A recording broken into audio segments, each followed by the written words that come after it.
Drake hesitated a little at this odd request, but after seeing Adriana nod her head, he ordered everyone to do exactly as Kevin had said. "Mr. Williams, can you please explain why you want to do this?" Adriana asked with a puzzled look on her face. "Of course. I noticed the candles when I walked in. I recognize one of the smells as something that is used in herbal medicine to lower blood pressure. She doesn't need any expensive tests, just some fresh air." They all watched to see if Gwen was showing any improvement. Dr. Willow still wasn't convinced. There didn't seem to be any scientific basis to what he was saying. "President Wright, in my medical opinion, you'll need to transport this woman to an emergency room immediately." Just then, a group of guests walked into the room led by a tall, powerful-looking man. "Please step aside," Dominic Archer ordered the crowd. The guests respectively made way for him. "Who put my sister on this table?" "Mr. Archer, please don't worry. I can explain this." "President Wright, I don't need an explanation. I just want to know why my sister isn't on her way to the hospital. What are you trying to pull here?" The onlookers started to throw Kevin straight under the bus. "It's his fault," one of them blurted out. He looked at him and snarled. "Are you responsible for this?" "Dominic, I'm warning you. You need to show more respect to Mr. Williams," Drake said as he stepped between Dominic and Kevin. Drake and Dominic had been in competition for years, and he was a good judge of the man's character. But if Kevin was injured under Drake's protection, Cook would never forgive him. "So, what do you have to say, you son of a b****? Your sister is fine.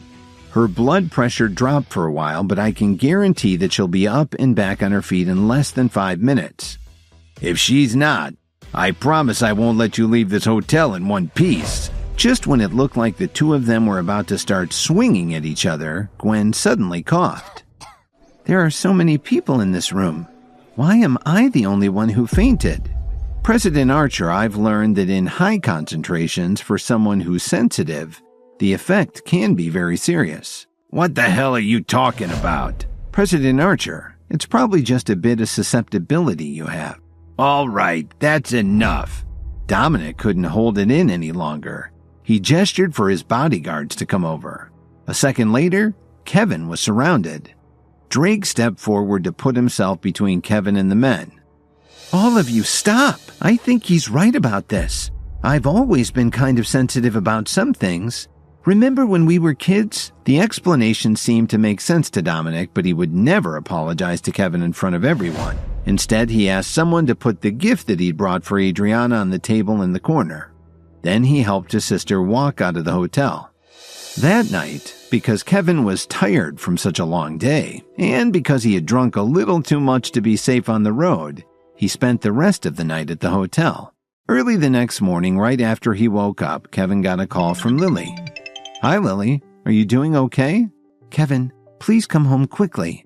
I need a ride to Grandma's place." "What's the matter?" "My dad's friend disappeared right after he got all the money, so now you should take care of your business first. I'll take a taxi there myself." Then Lily hung up the phone in a hurry. While Kevin was setting up the deal with Tyler, all the Joneses were rushing to the family mansion. Oliver was standing in front of everybody looking fearful and very ashamed. Just then, everyone turned to the entrance as it was announced that Bella Ortez and Eugene Kim had arrived. They were financial partners with the Jones family. "I'm sorry to inform you that our board just had an emergency meeting. We've decided to end our association with your company. We have a reliable report that the Jones Family's corporation has been cheated out of all its assets. To put it bluntly, we do not want to be drawn into your bankruptcy." "President Ortez, President Kim, don't worry. We will definitely reimburse you. But can you please give us a few days? After all, we've been business partners for many years." "Agreed. Out of respect for you, Mrs. Jones, we will give you 5 days." "Mrs. Jones, doesn't your granddaughter's husband know Mitchell Cook and Adriana Wright? Perhaps you can ask them for help." After they had all left, Grandma Jones sat back in her chair and rubbed her temples. How could they raise over $50 million in just 5 days? As they were discussing their limited options, a striking-looking man in a dark suit walked in. "I'd like to speak with Mrs. Victoria Jones." My name is Tyler Dawn. I'm the CEO of the KWTD Corporation. Mr. Dawn, what brings you here today? Grandma Jones asked nervously.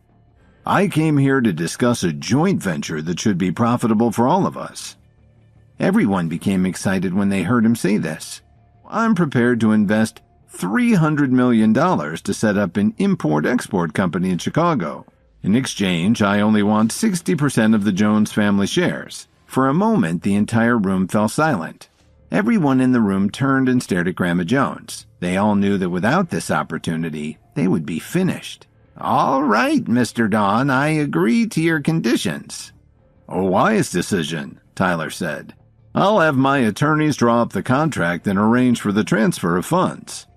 Tyler walked out, followed by his assistants. Then he pulled out his phone and called Kevin. Kevin took a moment to think about what he had just done. Just as he walked out of the Whistler Hotel, a black car pulled up in front of him.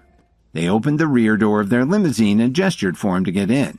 Half an hour later, they arrived at a luxurious mansion. When Kevin entered the foyer, he saw Dominic stretched out on a sofa in the library. Mr. Archer, I don't understand why you've called me here so early in the morning. I know I can be a little headstrong, but in our family, we know how to repay kindness. You really helped my sister yesterday, so I'd like to give you something. Dominic Archer stood up and motioned for one of his aides to place a box in front of Kevin. Yesterday at President Wright's party, my sister and I could tell that you're interested in the miraculous benefits of herbal medicine.